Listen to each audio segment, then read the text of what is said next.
Bien, alors ma femme a dit, il faut qu'on s'en aille seul d'ici. À ce moment-là, nous étions en train de vendre une autre maison pendant que nous vivions dans celle-ci. Alors, elle a dit, allons simplement dans cette maison. Et pendant que nous conduisions vers cette maison, vous vous souvenez de Kelsey Grammer? La façon dont il vit maintenant est si triste, vous ne le reconnaîtrez pas. Kelsey Grammer gagnait 1,6 million de dollars par épisode de Frasier. Maintenant, à 70 ans, il a du mal à trouver du travail. Son reboot vient d'être annulé. Les critiques l'ont qualifié d'ennuyeux et de peu amusant. Mais voici ce dont personne ne parle. L'homme a enterré 4 membres de sa famille à cause de meurtres et d'accidents. Il est allé en cure de désintoxication 5 fois, a eu une crise cardiaque à 53 ans, a perdu un bébé jumeau à 13 semaines et vient d'écrire un mémoire qui révèle pourquoi il ne guérira jamais vraiment. Kelsey Grammer est né le 21 février 1955 à Saint-Thomas, une île ensoleillée des îles Vierges américaines. Son monde a commencé dans un endroit rempli de musique, de couleurs et de culture. Son père, Frank Allen Grammer Jr., n'était pas seulement un homme d'affaires. Il dirigeait un café appelé Greer's Place et publiait également un magazine sur la vie insulaire. Il aimait la musique et était profondément lié à la scène créative des Caraïbes. La mère de Kelsey, Sally, était une danseuse qui se faisait appeler Sally Sullivan. Elle se produisait avec une élégance et une énergie qui correspondaient au rythme des îles. Entouré d'art et de spectacles, Kelsey a grandi avec l'esprit des Caraïbes qui coulait en lui. Il s'est toujours qualifié d'enfant des Caraïbes, et même à l'âge adulte, il n'a cessé de retourner dans les îles. Cet environnement précoce allait façonner les personnages raffinés et intelligents qu'il allait plus tard incarner. Mais son enfance a changé soudainement en 1957 lorsque ses parents ont divorcé. Il n'avait que 2 ans. Sa mère l'a emmené avec sa sœur Karen et a quitté Saint-Thomas. Ils ont déménagé jusqu'au New Jersey pour vivre avec ses parents, Gordon et Evangeline. C'était un monde complètement différent. Les plages chaudes ont été remplacées par des hivers froids. La vie insulaire décontractée a cédé la place à la structure et aux règles. Pendant ce temps, son père est resté à Saint-Thomas, s'est remarié et a eu 4 autres enfants. Kelsey les voyait rarement.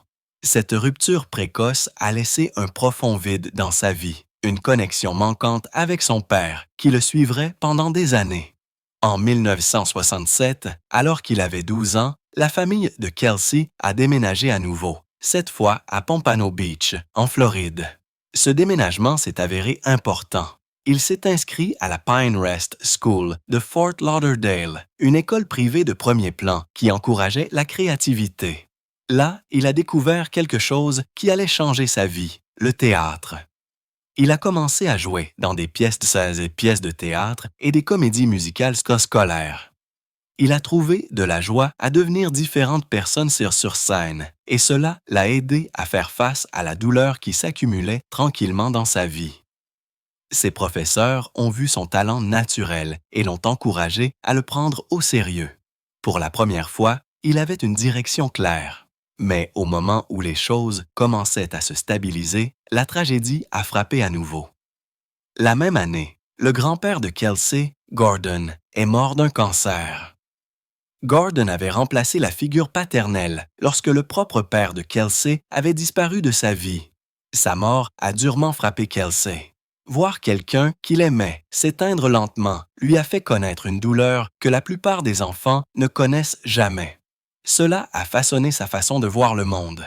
Cela lui a également donné un profond sentiment d'émotion qui l'aiderait plus tard à dépeindre le chagrin, la perte et le désespoir à l'écran. Puis vint le coup le plus horrible. En avril 1968, un an seulement après avoir perdu son grand-père, le père de Kelsey a été assassiné. Frank Allen Grammer Jr. a été abattu et tué lors d'une vague de violence raciale à Saint-Thomas. Ces troubles ont suivi l'assassinat du Dr. Martin Luther King Jr. plus tôt ce mois-là. Kelsey n'avait que 13 ans. Il venait de commencer à faire le deuil d'un décès et maintenant un autre s'est abattu sur sa vie. Cette fois violent, soudain et définitif. Il n'y aurait pas de réconciliation, pas de clôture, pas de conversation finale. Cette perte a créé une blessure qui ne s'est jamais complètement cicatrisée.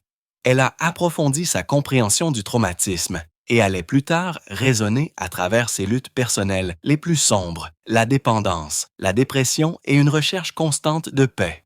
Malgré tout, Pinehurst School est devenu son havre de paix. Les frais de scolarité étaient élevés, plus de 30 000 $ par an, même à l'époque. Mais l'expérience était inestimable. Leur théâtre était immense, pouvant accueillir plus de 500 personnes. Kelsey s'est investi dans toutes les opportunités. Il a joué dans des productions scolaires de comédie musicale de Gilbert et Sullivan. Son professeur de chant, Massadam Elizabeth Hansen, croyait en sa voix de baryton et l'a poussé vers le théâtre musical. Il s'est tellement démarqué que des critiques locaux sont venus à l'école juste pour le voir jouer, quelque chose qui n'arrivait presque jamais.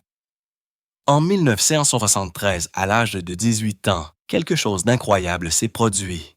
Kelsey a remporté une bourse complète à la Juilliard School de New York, l'une des écoles d'art du spectacle les plus prestigieuses au monde. Seulement 20 étudiants ont été choisis cette année-là, sur plus de 2000 candidats. Son audition, un monologue d'Hamlet, était si puissante que le directeur des admissions aurait dit qu'elle lui avait donné des frissons. Cette bourse, d'une valeur d'environ 8 000 $ par an à l'époque, lui a permis de se former sans se soucier de l'argent. Il a rejoint le groupe 6 aux côtés d'autres futurs starring stars comme Robin Williams et Christopher Reeve.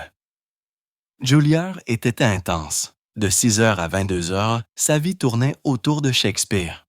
Il a étudié la voix, le mouvement et le texte pendant plus de 40 heures par semaine. Il a mémorisé plus de 15 rôles complets. Il était obsédé par les méchants de Shakespeare, Macbeth, Iago, Richard III, et s'est plongé profondément dans leur psychologie. Son projet final était un spectacle solo basé sur Hamlet. Il l'a joué 12 fois, toujours sous les ovations. Ses camarades de classe se tournaient souvent vers lui pour obtenir de l'aide pour leurs scènes de Shakespeare. Sa compréhension du jeu classique était des années en avance sur son âge. Après 2 ans, il a quitté Juilliard et a commencé le travail acharné du théâtre régional. À partir de 1975, il a travaillé à travers le pays. Son premier emploi ne lui rapportait que 75 $ par semaine au Guthrie Theatre de Minneapolis. Il a fait La Tempête et Le Songe d'une nuit d'été, répétant du matin au minuit. Il a voyagé dans plus de 20 théâtres en 6 ans, San Diego, Seattle, Washington, D.C., faisant plus de 60 productions. Il a joué tous les rôles, des rôles principaux aux personnages mineurs. Son travail le plus difficile a été de jouer Macbeth 47 fois en un été au Utah Shakespearean Festival.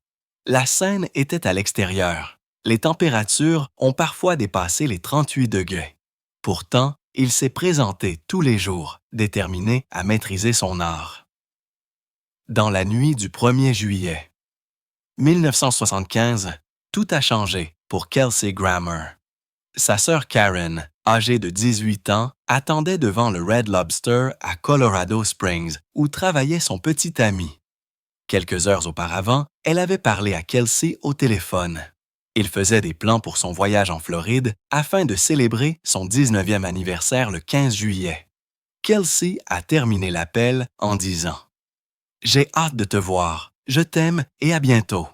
Il ne savait pas que ce seraient les derniers mots qu'il lui dirait jamais. Karen avait récemment déménagé à Colorado Springs après avoir passé un semestre à l'université en Géorgie. Elle voulait être plus proche de son petit ami et travaillait comme serveuse pour subvenir à ses besoins. Les gens se souviennent d'elle comme étant effrontée et volontaire. Cette audace se manifesterait même dans ses derniers instants. Elle prévoyait de retourner en Floride après le 4 juillet. La même nuit, 3 hommes, Freddie Lee Glenn, Larry Dunn et un 3e homme, connu uniquement sous le nom de Mloud, se sont présentés au Red Lobster avec un plan pour le voler. Mais quand ils ont vu Karen assise dehors seule, ils ont changé d'avis. Ils ont pointé une arme sur elle et lui ont dit de venir avec eux. Au lieu de paniquer, Karen les a regardés et a demandé « Pourquoi faire ?» Mais les hommes s'en fichaient. Ils lui ont attaché les mains et l'ont poussé dans leur voiture.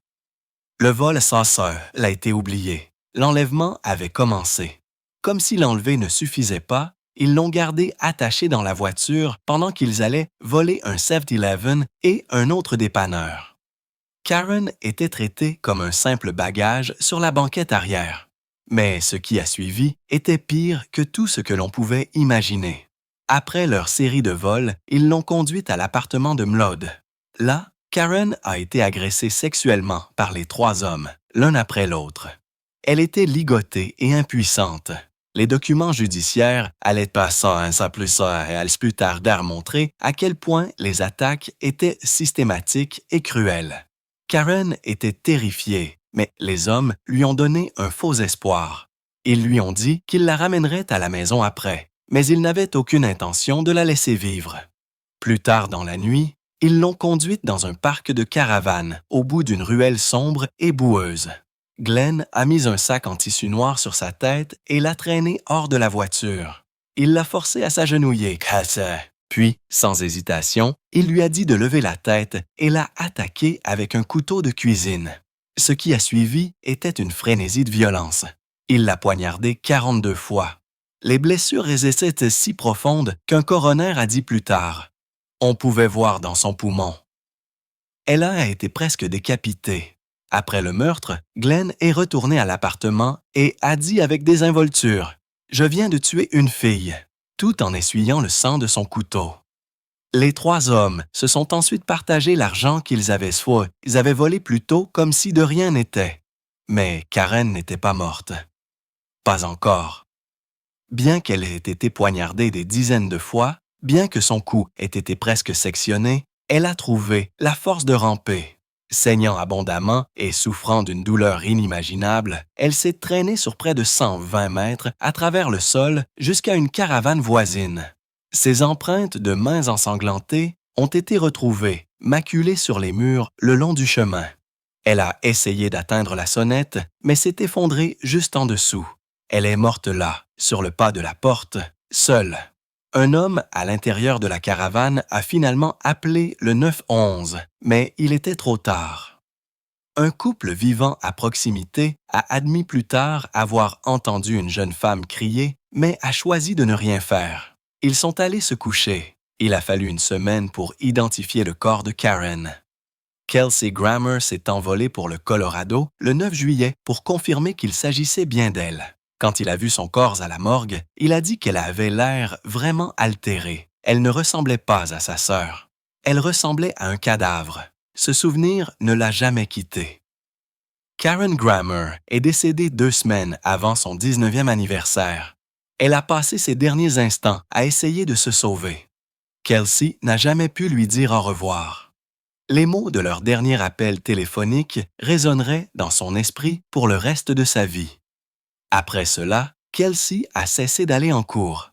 Il ne pouvait pas se concentrer. Comment pouvait-il répéter des monologues ou mémoriser des lignes tout en revivant chaque détail de ses dernières heures? Ses professeurs ont appelé cela un manque de concentration. Mais c'était du chagrin, pur et violent. Il n'a pas protesté quand ils l'ont expulsé. À ce moment-là, il dormait déjà à Central Park, fauché, et travaillait de nuit dans des hôtels ou sur des chantiers de construction juste pour survivre. Curieusement, cette même douleur l'a poussé plus profondément dans le théâtre. Après Juilliard, le théâtre n'était plus un choix. C'était sa seule issue. Il a déversé tout, chagrin, culpabilité, rage, dans ses performances. Le théâtre lui a donné un endroit où mettre la douleur. Sur scène, il pouvait dire ce qu'il ne pouvait pas dire dans la vraie vie. Il se voyait comme le protecteur de Karen, son grand frère. Mais elle était partie, et il n'a pas pu la sauver. Cette culpabilité ne l'a jamais quitté. Il a déménagé à San Diego. Là, il a rejoint l'Old Globe Theatre. Ce n'était pas une salle de classe, mais c'était quelque chose de mieux. Un vrai travail professionnel avec Shakespeare et Shaw. Soir après soir, il s'est surpassé sur scène, donnant tout ce qu'il avait. Il ne s'agissait pas seulement de jouer, Il s'agissait de survivre. L'Old Globe était exigeant, mais c'était aussi une guérison. Entouré d'acteurs qui vivaient pour leur art, il a appris la discipline et a retrouvé sa confiance en lui, un rôle à la fois. Puis est venue la longue route à travers le théâtre régional. Pas de glamour, juste du travail acharné, un salaire bas, différentes villes, de nouvelles pièces toutes les quelques semaines. Parfois classiques, parfois modernes. Il a continué à bouger, à continuer à travailler, à continuer à courir. Peut-être que s'il restait assez occupé, les souvenirs ne le rattraperaient pas. Mais ils l'ont fait. Alors, il les a laissés entrer dans le travail. Son traumatisme est devenu partie intégrante de chaque rôle.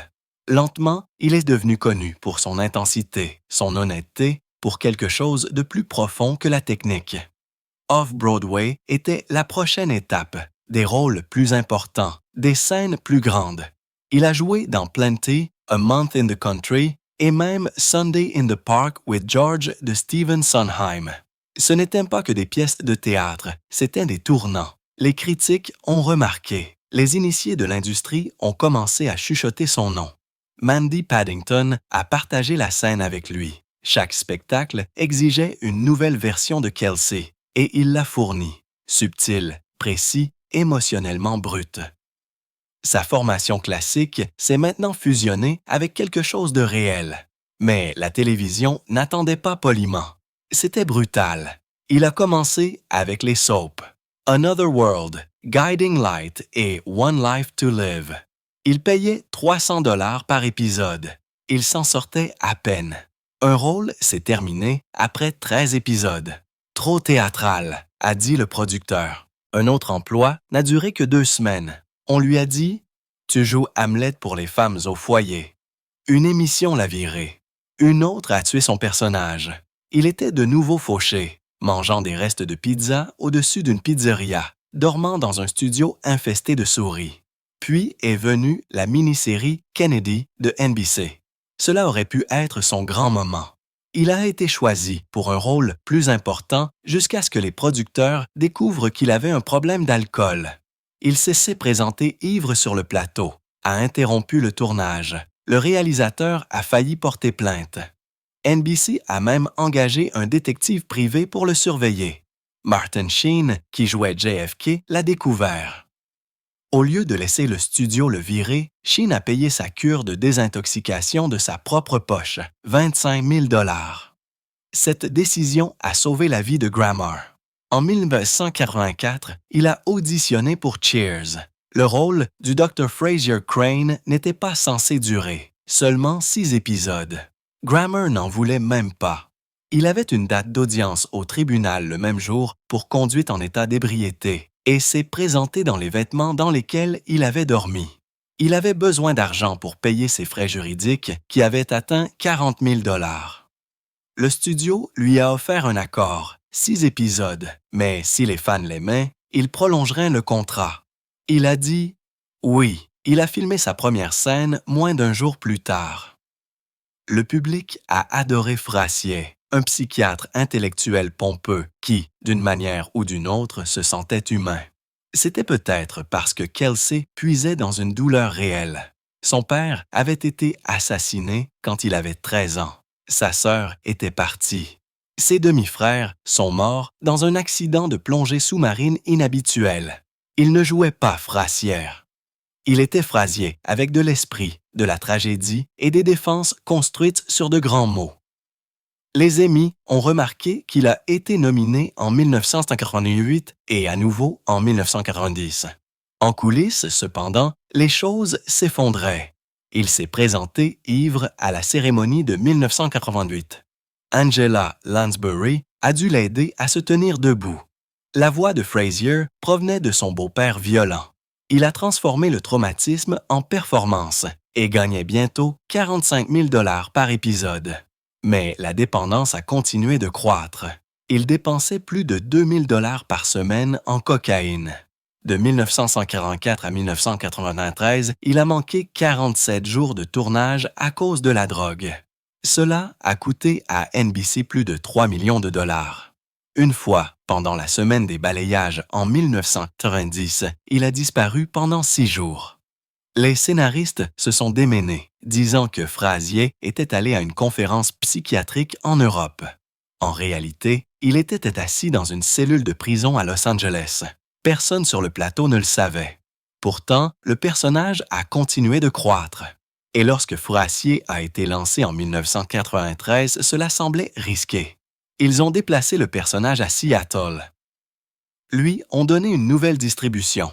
Un père grincheux, un frère prétentieux, une infirmière britannique excentrique.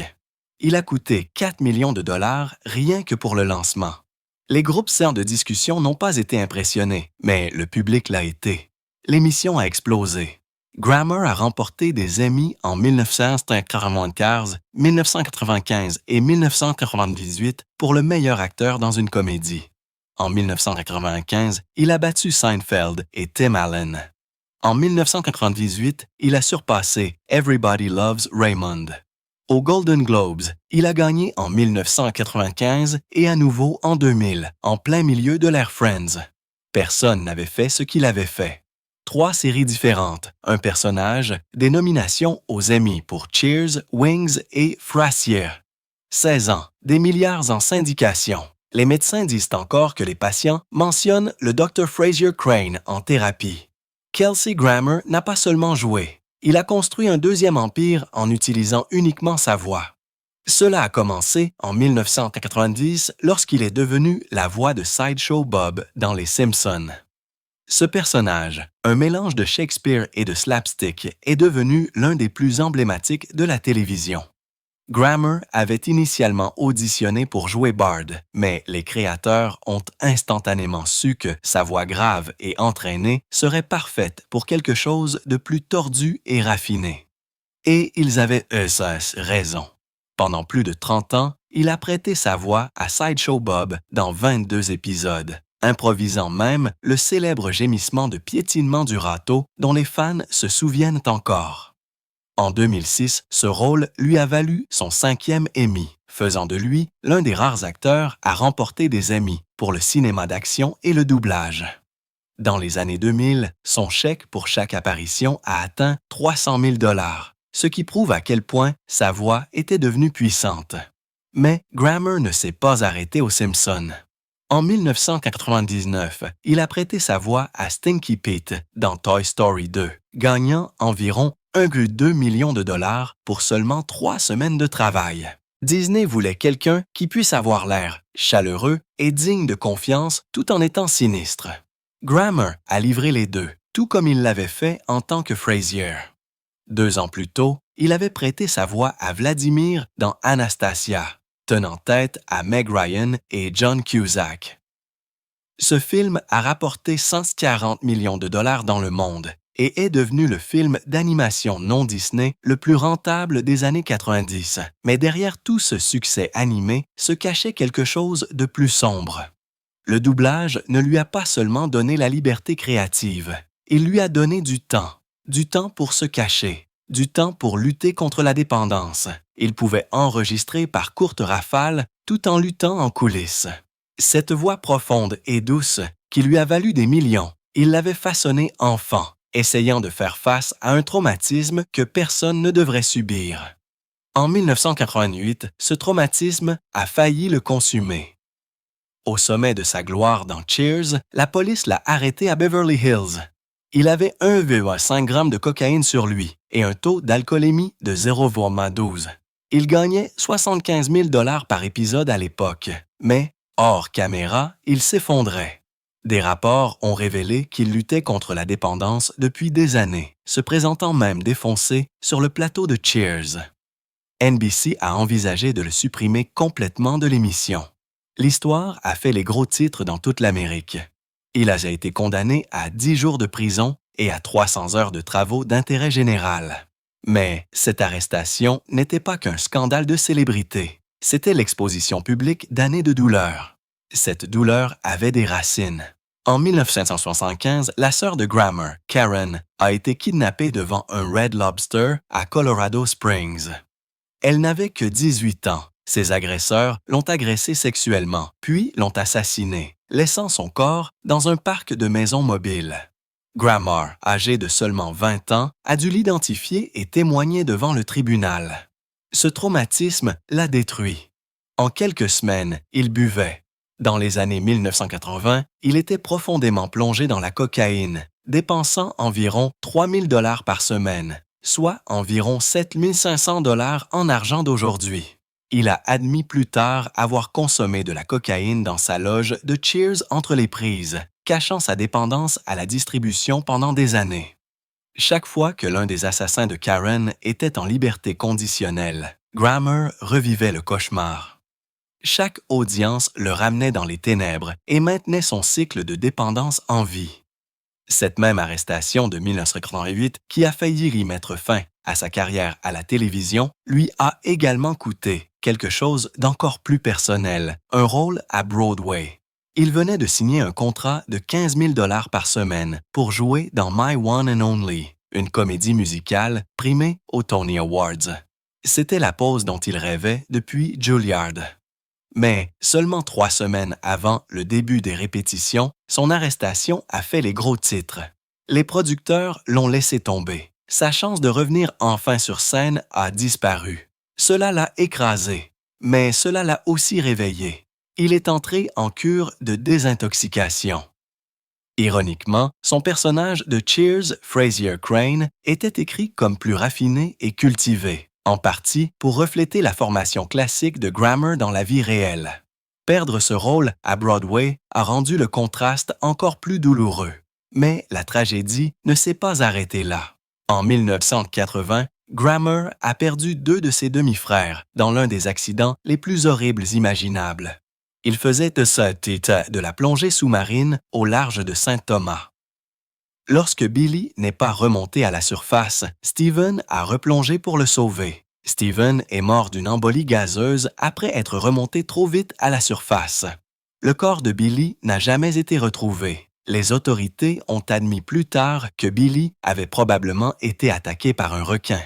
Ils ont même tué plusieurs requins et en ont trouvé un dont les marques de morsure correspondaient à l'équipement de plongée de Billy, mais ils l'ont gardé secret, craignant que cela ne nuise au tourisme. La famille Grammar s'est vue refuser la clôture. Kelsey a perdu ses 2 frères en une seule journée et n'a jamais obtenu toute la vérité. La vie personnelle de Grammar était tout aussi chaotique. En 1982, il a épousé la professeure de danse Doreen Alderman. Leur mariage a duré 8 ans, mais ils ont été séparés pendant 6 d'entre eux. Pourtant, il a produit sa fille Spencer, née en 1983. Elle a grandi pour devenir une actrice à succès à part entière, connue pour Greek et pour avoir prêté sa voix à Summer dans Rick et Morty. En 2011, elle a eu un fils, faisant de Grammar un grand-père. Spencer est devenu un point lumineux dans une vie pleine d'ombre, la preuve que quelque chose de bon est sorti de toute la douleur. Mais toutes les relations ne se sont pas terminées aussi bien. En 1992, Grammar a épousé Leanne Suani, une danseuse exotique de 22 ans. Cela s'est transformé en un cauchemar. Il a révélé plus tard qu'elle l'avait maltraité physiquement et émotionnellement. Elle lui a craché au visage, a cassé des verres sur sa tête et lui a dit qu'il était impossible de l'aimer. Il a demandé l'annulation alors qu'elle était enceinte de 3 mois. Il a affirmé qu'elle avait une fois tiré sur lui avec une arme à feu. Le tribunal l'a expulsée de sa maison et la bataille est devenue laide. Elle a refusé d'accepter l'annulation, se battant plutôt pour un règlement de divorce. Finalement, elle a été accordée, mais Grammar devait quand même payer 7 500 $ par mois de pension alimentaire. Puis vint le moment le plus sombre. Quelques jours après l'ordonnance du tribunal, Chuaney a été retrouvée dans une chambre d'hôtel de Malibu après une tentative de suicide. Elle a laissé une note qui disait « Kelsey ne m'aime pas ». Elle était toujours enceinte. Le traumatisme émotionnel de l'incident lui a fait perdre le bébé. Grammar avait voulu la garde de l'enfant malgré tout, mais la grossesse a pris fin, ne laissant derrière elle que chagrin et culpabilité. Cette perte, comme tant d'autres avant elle, a ajouté un autre poids sur les épaules de Grammar, un poids qu'il a porté pendant des années à travers plus de dépendance, plus de thérapie et plus de revers. En septembre 1996, Kelsey Grammer a écrasé sa Dodge Viper de 66 000 $. C'était un cadeau de NBC pour le succès de Fourassière. Il conduisait seul près de sa maison, à environ 65 km du centre-ville de Los Angeles, lorsqu'il a perdu le contrôle et a détruit la voiture de 450 chevaux. Il s'est extirpé avec des coupures et des contusions. La police l'a arrêté, le soupçonnant de conduite en état d'ébriété. Ils ont testé son taux d'alcoolémie ce soir-là et ont recommandé des accusations. C'était une frayeur sérieuse, mais au lieu de se battre, Grammer s'est inscrit en cure de désintoxication au Betty Ford Center. Cette fois, le programme de 30 jours a fonctionné. Il est resté à l'écart de la cocaïne à partir de ce moment-là. Il a dit plus tard, « C'était amusant. C'est juste devenu quelque chose que tu ne peux pas continuer à faire. » J'ai finalement arrêté Blow en 1996. Cette décision a marqué un changement majeur. Bien qu'il buvait encore de l'alcool de temps en temps, ses jours de drogue dure étaient finalement terminés. L'année suivante, sa relation avec Camille Donatachi a commencé. Ils se sont mariés et sont restés ensemble pendant 14 ans. Pendant ce temps, ils ont fondé une famille grâce à une maternité de substitution. Leur fille Mason est née en octobre 2001. Leur fils Jude a suivi en août 2004. Bien que les raisons du recours à une mère porteuse n'aient pas été rendues publiques, cela leur a permis de fonder une famille au plus fort du succès de Grammer. Il venait de remporter 2 Emmy Awards en 1994 et 1995. Camille l'a soutenu tout au long de son rétablissement. Mais le mariage n'a pas été facile. Grammer a admis que son travail avait souvent des conséquences sur leur vie personnelle. Pourtant, leurs 2 enfants sont restés une partie stable de son monde, même après leur divorce en 2011. Camille a ensuite trouvé sa propre gloire dans The Real Housewives of Beverly Hills, mais leur lien à travers les enfants est resté fort. En juin 2008, Grammer a fait face à une autre frayeur. Pendant ses vacances à Hawaï avec Camille, il a subi une légère crise cardiaque après avoir fait du paddle. Il a été transporté d'urgence à l'hôpital et traité rapidement. L'événement l'a choqué. Il n'avait aucun problème cardiaque connu auparavant. Le moment était frappant. C'est arrivé juste au moment où il était sobre de cocaïne depuis plus de 10 ans. Cet incident l'a forcé à réfléchir à sa santé. Son attaché de presse a dit qu'il serait libéré cette semaine-là, mais l'impact réel était interne. Grammer a commencé à penser plus sérieusement à ralentir et à se concentrer sur sa famille et son bien-être. 3 ans plus tard, en 2011, il a épousé Kate Walsh. Elle avait 25 ans de moins et avait travaillé comme hôtesse de l'air. Leur relation avait commencé alors qu'il était encore marié à Camille, ce qui a suscité des critiques publiques. Mais le lien entre Kelsey et Kate s'est approfondi. Ils ont souffert de perte de grossesse, mais ont trouvé de la force l'un dans l'autre. Leur fille Faith est née le 13 juillet 2012. Le couple s'attendait à des jumeaux, mais a perdu le garçon. Le nom Faith vient d'une pierre que Grammer a trouvée à l'église. Elle a ensuite inspiré le nom de sa brasserie, Faith American Brewery. Leur fils Gabriel est arrivé en juillet 2014 et leur plus jeune, Odden, en novembre 2016. Grammer a nommé Odden d'après le poète Wen, James d'après le chanteur James Taylor et Ellis d'après son arrière-grand-père. À 70 ans, il a réfléchi à ce dernier chapitre de la paternité, disant « Tu as la chance d'en quelque sorte réessayer. Ça a été un vrai cadeau. » En octobre 2023, Grammer est revenu au rôle qui l'a rendu célèbre. Frasier est revenu en tant que redémarrage sur Paramount+. Il a été diffusé pour la première fois le 12 octobre et a duré 2 saisons avant d'être annulé en janvier 2025. Les critiques n'ont pas été impressionnées. La saison 1 a obtenu 60% et la saison 2 est tombée à 58% sur Rotten Tomatoes. Les critiques l'ont qualifié d'ennuyeux et de peu amusant, mais le public a été plus indulgent, donnant à l'émission environ 80% d'approbation. Grammer a blâmé le réseau pour une mauvaise promotion et un manque de soutien. Il croyait que l'équipe d'origine derrière le redémarrage était passée à autre chose, laissant le projet entre les mains de personnes qui n'étaient pas ça à partie maçonnée. Pourtant, il est resté optimiste quant à la possibilité que l'émission trouve une meilleure maison. Le 6 mai 2025, il a publié un mémoire intitulé « Karen, un frère se souvient ». Il racontait toute l'histoire du moment le plus douloureux de sa vie, le meurtre brutal de sa sœur Karen, âgée de 18 ans. Elle a été enlevée le 1er juillet 1975 au restaurant Red Lobster où elle travaillait à Colorado Springs. Ses agresseurs l'ont violée, l'ont poignardée 42 fois et l'ont presque décapitée. Grammer n'avait que 20 ans et étudiait à Juilliard lorsqu'il s'est envolé pour le Colorado pour identifier son corps. Le mémoire était brut et profondément personnel, utilisant un style de flux de conscience pour transmettre sa douleur. Il a appelé le Karen l'amour de ma vie et a dit « Son meurtre a tué un coin de mon cœur ». Le livre a été nommé l'un des titres les plus attendus de 2025 par Oprah Daily et People. Il s'est également ouvert sur la façon dont ce traumatisme a alimenté ses dépendances pendant des années. Maintenant, à 70 ans, Kelsey Grammer dit qu'il est enfin en paix. Il a 7 enfants et est toujours marié à Kate. Sa vie a été marquée par d'énormes pertes. Son père a été assassiné en 1968. Ses frères jumeaux se sont noyés en 1913 et il a été confronté à d'innombrables luttes contre la dépendance.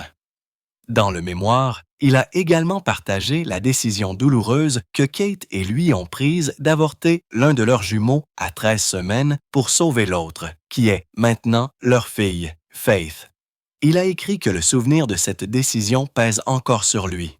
Grammer a parlé d'avoir entendu une voix dans sa tête pendant ces moments les plus sombres lui disant d'arrêter. Mais parfois, a-t-il dit, une autre voix l'a exhorté à céder. Malgré tout, il a trouvé son chemin. Après 5 décennies de traumatisme, de gloire et de perte, il a trouvé quelque chose qui a finalement collé. La famille, la sobriété et la chance de recommencer à zéro.